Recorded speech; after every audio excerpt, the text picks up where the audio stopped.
Welcome to the commerce study point. इस video में हम लोग डिस्कस करने जा रहे हैं अकाउंटिंग की कुछ बेसिक टर्म्स को, जिनके बिना हम अकाउंटिंग को नहीं कर सकते, या जिन टर्म्स की नॉलेज होना हमारे लिए बहुत ज़्यादा ज़रूरी है। तो इसमें हम क्या क्या पढ़ेंगे पहले वो देख लेते हैं। आज हम इसमें कुछ टर्म्स को डिस्कस करेंगे जो है entity, transaction, assets, liability, capital, sales, revenues, expenses, expenditure, profit, gain, loss, discount, voucher, goods, drawing, purchases, stock, debtors and creditors. तो इन सारी टर्म्स को हम आज डिस्कस करेंगे, ताकि आगे आने वाली वीडियोस में जब मैं जर्नल एंट्रीज़ की वीडियो लाऊंगी तो आपको वो इजीली समझ में आ पाए कि जर्नल एंट्रीज़ कैसे बनाते हैं, या ये टर्म्स को समझने से ही आप वो कर पाओगे। तो स्टार्ट करते हैं इस वीडियो को, एक एक टर्म को अच्छे से समझते हैं।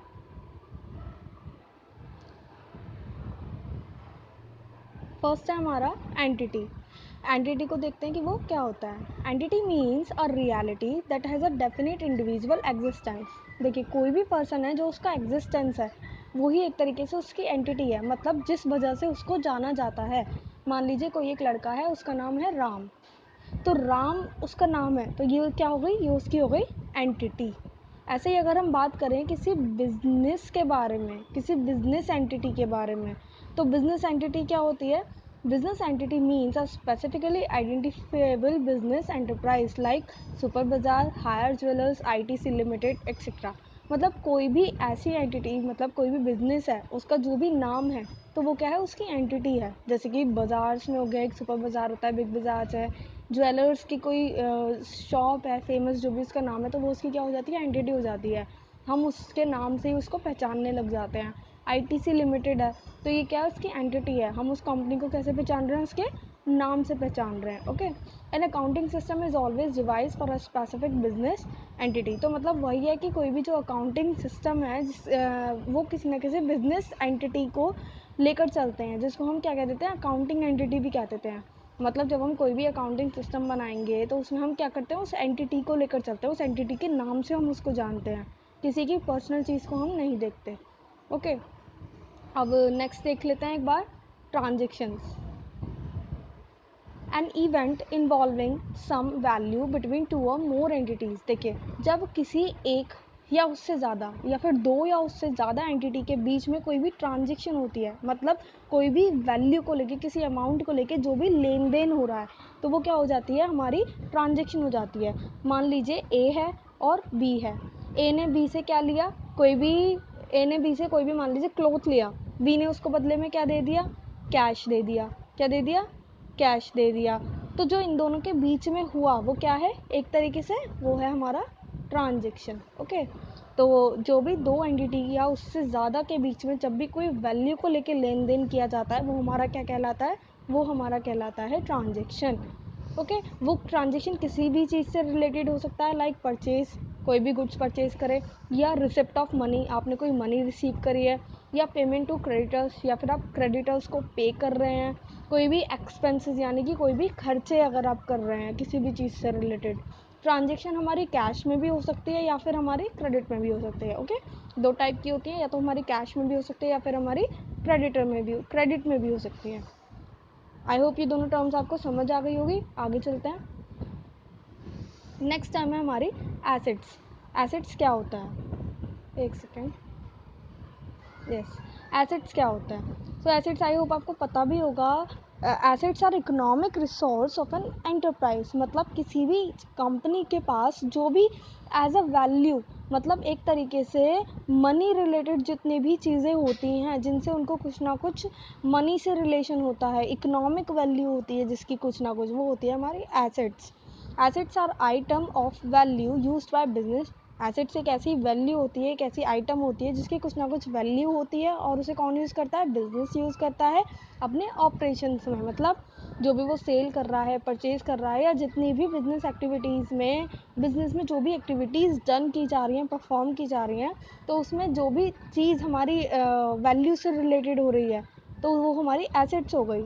लाइक हम कोई भी प्रॉपर्टी उसमें यूज़ कर रहे हैं, कोई प्लांट है, कोई मशीन है, तो ये सब हमारी क्या है, ये सब एसेट्स होती हैं।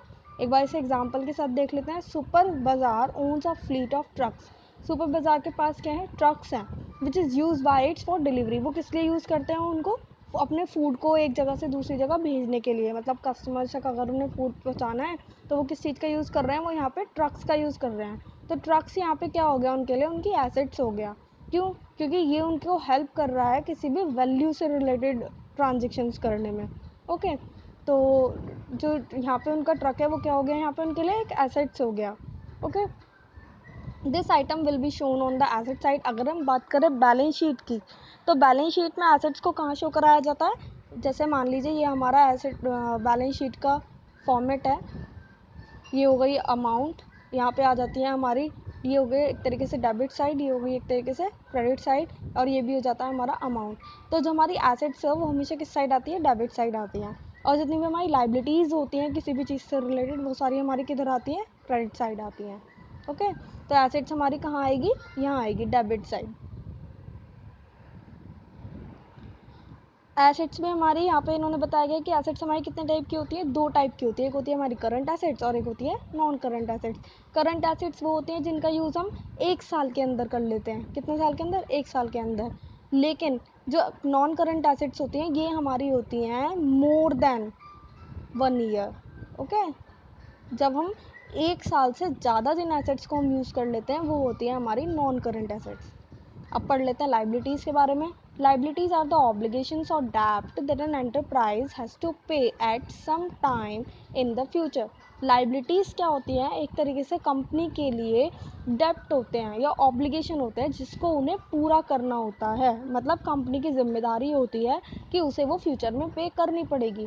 मान लीजिए आज किसी कंपनी ने किसी ए लिमिटेड से 20,000 का गुड्स खरीदा, तो 20,000 का जो उसने गुड्स खरीदा है वो मान लीजिए आज उधार पे खरीदा, उसने कैश नहीं दिया, उसके पास कैश नहीं था, उसने कहा कि हम बाद में दे देंगे। तो उसने क्या करा, एक तरीके से क्रेडिट पे खरीदा। तो क्रेडिट पे खरीदने के बाद उसे फ्यूचर में ये अमाउंट पे तो करनी पड़ेगी ना। तो ये अमाउंट जो वो पे करेगा एक तरीके से उसके लिए क्या हो गई, अब ऑब्लिगेशन हो गई, उसकी ड्यूटी हो गई कि उसे फ्यूचर में वो पे करना है। अगर बात करें बैलेंस शीट की, तो लाइबिलिटीज़ बैलेंस शीट में कहाँ शो होती हैं, वो होती है हमारी क्रेडिट साइड। जैसे कि मैंने बताया था कि जितनी भी एसेट्स होती हैं वो जाती हैं डेबिट साइड, और जितनी भी लाइबिलिटीज़ होती हैं वो सारी जाती हैं हमारी क्रेडिट साइड। ओके, आगे चलते हैं। आगे है कैपिटल। कैपिटल क्या होता है, amount invested by the owner in the firm is known as capital. मान लीजिए कोई बिजनेस चल रहा है, किसी को अपना बिजनेस बढ़ाना है, तो जो वो कैपिटल उसमें, जो वो पैसा उसमें इन्वेस्ट करने जा रहा है वो होती है हमारी कैपिटल।